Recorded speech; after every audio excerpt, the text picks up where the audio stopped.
SM model সরকারি উচ্চ বিদ্যালয়ের অনলাইন ক্লাসের পক্ষ থেকে স্বাগত জানাচ্ছি। আমি পার্থপ্রতিম রায়, সহকারী শিক্ষক, SM মডেল সরকারি উচ্চ বিদ্যালয়। প্রিয় শিক্ষার্থীবৃন্দ, আমি আজ তোমাদের অষ্টম শ্রেণীর বাংলা দ্বিতীয় পত্রের ষষ্ঠ পরিচ্ছেদের বাক্য গঠনের শর্ত সমূহ ও বাক্যের অংশ নিয়ে আলোচনা করব। তাহলে আজ আমাদের আলোচনার বিষয় হচ্ছে বাক্য গঠনের শর্তসমূহ, বাক্যের অংশ। প্রিয় শিক্ষার্থীবৃন্দ, আমরা জানি প্রত্যেক ভাষারই চারটি মৌলিক অংশ আছে। এই চারটি মৌলিক অংশ হচ্ছে ধ্বনি, শব্দ, বাক্য, বাগর্থ। নোটে দেখি: ধ্বনি, শব্দ, বাক্য, বাগর্থ। এই চারটি মৌলিক অংশ। বাক্য হচ্ছে তৃতীয় অংশ।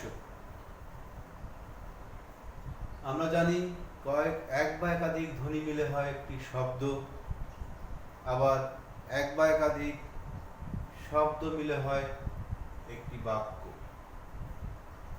তাহলে আমরা বাক্যের সংজ্ঞা বলতে পারি এক বা একাধিক শব্দ বা পদের সমষ্টি, যা দ্বারা বক্তার মনোভাব সম্পূর্ণরূপে বা পরিপূর্ণভাবে প্রকাশ পায়, তাকেই বাক্য বলা যায়। এক বা একাধিক শব্দ বা পদের সমষ্টি, যা দ্বারা বক্তার মনোভাব সম্পূর্ণরূপে বা পরিপূর্ণরূপে প্রকাশ পায়, তাই বাক্য। যেমন একটি শব্দ দ্বারা হতে পারে লেখো, একটি শব্দ। একাধিক শব্দ মিলে হচ্ছে আমি খাই। এখানে দুটি শব্দ মিলে একটি বাক্য গঠিত হয়েছে। আরো অনেক শব্দ নিয়ে হতে পারে যে আমি প্রতিদিন স্কুলে যাই। এখানে অনেকগুলো শব্দ নিয়ে একটি বাক্য গঠিত হয়েছে। এখন বাক্যের এই অন্তর্গত শব্দসমূহের মধ্যে একটা সম্পর্ক বা অন্বয় থাকে, যার সাথে বাক্যের বা বক্তার মনোভাব পরিপূর্ণভাবে প্রকাশ পায়। একটু খেয়াল করো,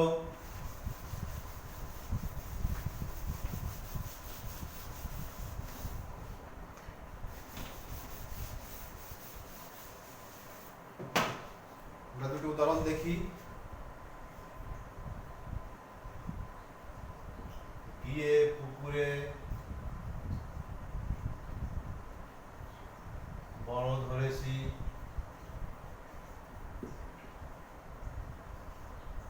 একটি মাছ।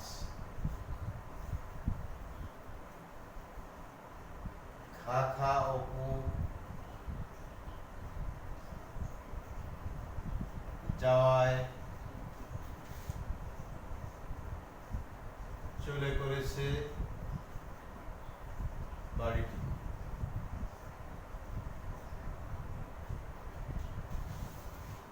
এখানে কতগুলো শব্দ নিয়ে একটি বাক্য গঠিত হয়েছে, কিন্তু বাক্যের বক্তার মনোভাব পরিষ্কার নয়, কারণ বাক্যের অন্তর্গত শব্দসমূহ যথাযথভাবে বিন্যস্ত নাই বা সাজানো নাই, তাই এটা বাক্য বলা যায় না। তাই বাক্যের অন্তর্গত শব্দগুলো সঠিকভাবে সাজানো হতে হবে। তাই বাক্যগুলো হবে পুকুরে গিয়ে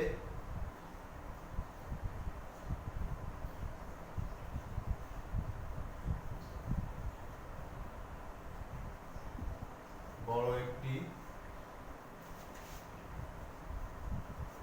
মাছ ধরেছি।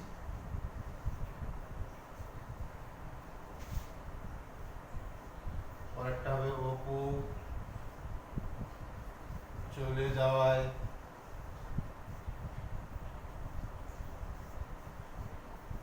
বাড়িটি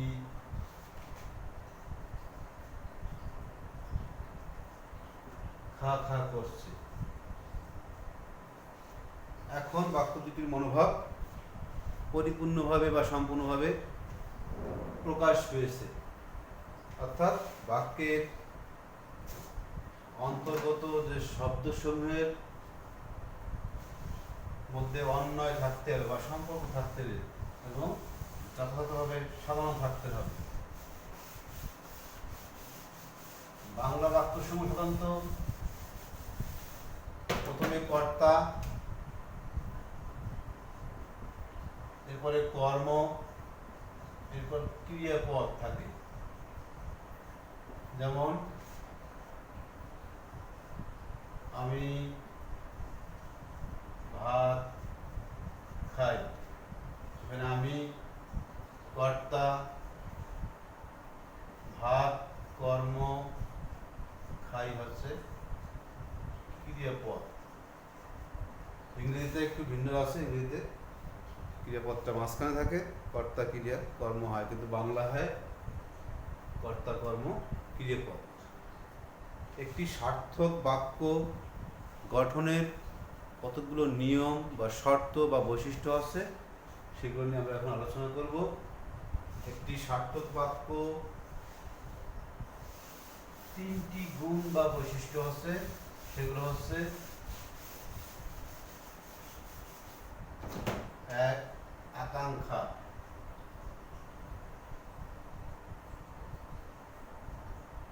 দুই, আসক্তি; তিন হচ্ছে যোগ্যতা। একটি সার্থক বাক্যের এই তিনটি গুণ বা বৈশিষ্ট্য আছে।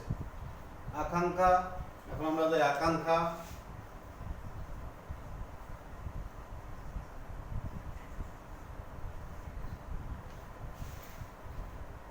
সার্থক বাক্যের প্রথম গুণ এটা হচ্ছে আকাঙ্ক্ষা। বাক্যের অন্তর্গত একটি পদ শোনার পর অন্যটি পদ শোনার যে আগ্রহ বা ইচ্ছা, সেটাই হচ্ছে আকাঙ্ক্ষা। বাক্যের অন্তর্গত একটি পদ শোনার পর অন্যটি পদ শোনার যে আগ্রহ বা ইচ্ছা, সেটাই হচ্ছে আকাঙ্ক্ষা। আমরা উদাহরণে যাই। যেমন পলাশ মন দিয়ে লেখাপড়া। আমরা যদি এভাবে বাক্যটি লিখি, তাহলে বাক্যটি সম্পূর্ণ হয় নাই, আরো কিছু জানার বা শোনার আগ্রহ বা ইচ্ছে থেকে যায়। অর্থাৎ বাক্যের বক্তার মনোভাব স্পষ্ট নয়, আরো কিছু শোনার বা জানার আমাদের ইচ্ছা থেকে যায়। বাক্যটি যদি এরকম হতে পারত যে পলাশ মন দিয়ে লেখাপড়া করে, হতে পারে করে, অথবা করত, অথবা করবে, যদি আমরা বলতাম, তাহলে বাক্যের অর্থ পরিপূর্ণভাবে প্রকাশ পেত। এটি হচ্ছে আকাঙ্ক্ষা। তার বাক্যের একটি পদ শোনার পর অন্য একটি পদ শোনার যে আগ্রহ বা ইচ্ছা, সেটাই হচ্ছে আকাঙ্ক্ষা। এরপর আসো আসক্তি।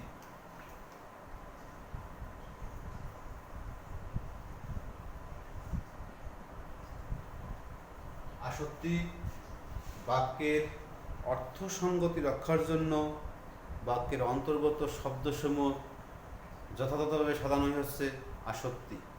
অর্থাৎ সুশৃঙ্খল বাক্যের অন্তর্গত শব্দসমূহের সুশৃঙ্খল পদবিন্যাসী আসক্তি। বাক্যের অন্তর্গত পদসমূহের সুশৃঙ্খল পদবিন্যাসী হচ্ছে আসক্তি।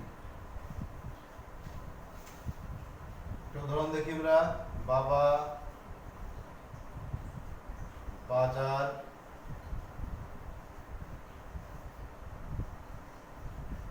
ইলিশ থেকে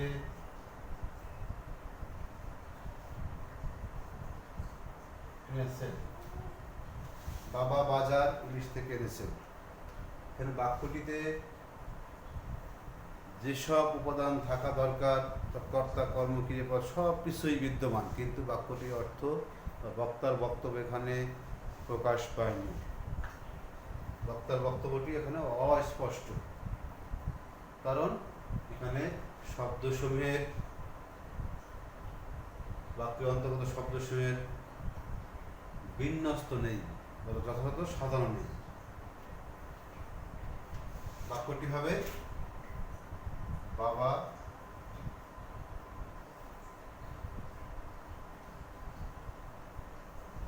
বাজার থেকে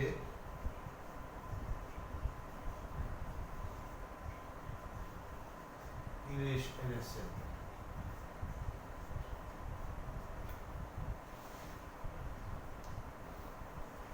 এখন বক্তার বক্তব্যটি পরিষ্কার হয়েছে বা সঠিকভাবে প্রকাশ পেয়েছে, পরিপূর্ণভাবে প্রকাশ পেয়েছে। এবার আসা যাক আমাদের 3 নম্বর গুণ কি হচ্ছে, যোগ্যতা।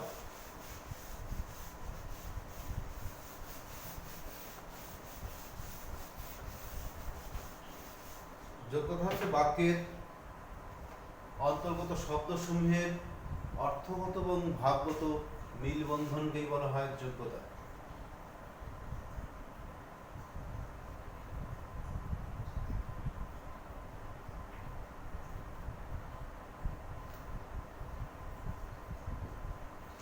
বাক্যের অন্তর্গত শব্দসমূহের অর্থগত ভাবগত মিলবন্ধনই হচ্ছে যোগ্যতা। আমরা একটা উদাহরণ দিই, যে আমরা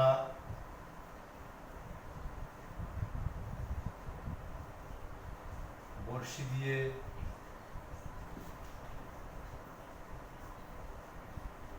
মাছ ধরি।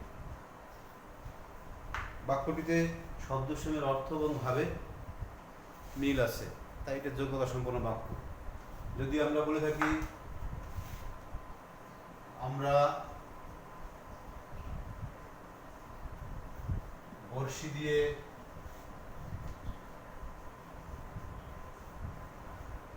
নারকেল পাই, এখানে বাক্যটিতে শব্দসমূহের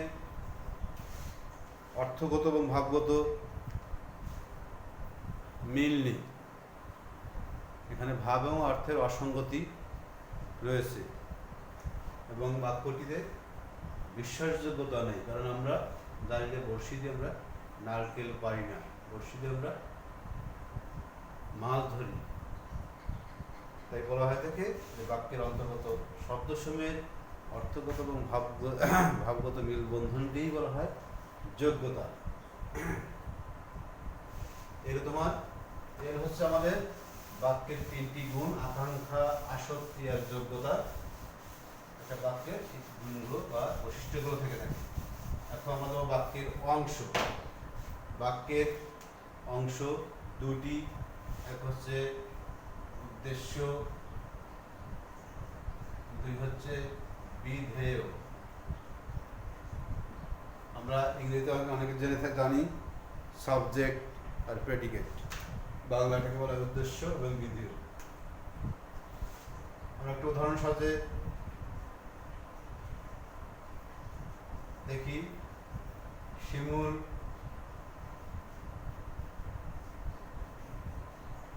ভালো ছেলে। একটি বাক্য। উদ্দেশ্য হচ্ছে যার সম্পর্কে কিছু বলা হয়ে থাকে তাকে বলা হয় উদ্দেশ্য। যার সম্পর্কে কিছু বলা হয়ে থাকে সেটাই হচ্ছে উদ্দেশ্য। বাক্যে শিমুল ভালো ছেলে, শিমুলকে উদ্দেশ্য করে বলা হয়েছে, শিমুল হচ্ছে উদ্দেশ্য।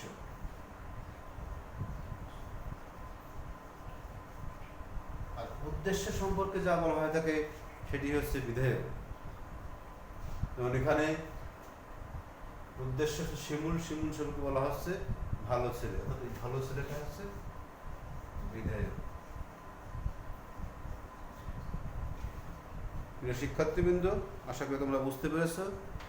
তোদের যদি বুঝতে অসুবিধা হয় আমাকে ইনবক্সে জানাবে, আমি ওদের সমাধান দেওয়ার চেষ্টা করব। ধন্যবাদ সকলকে।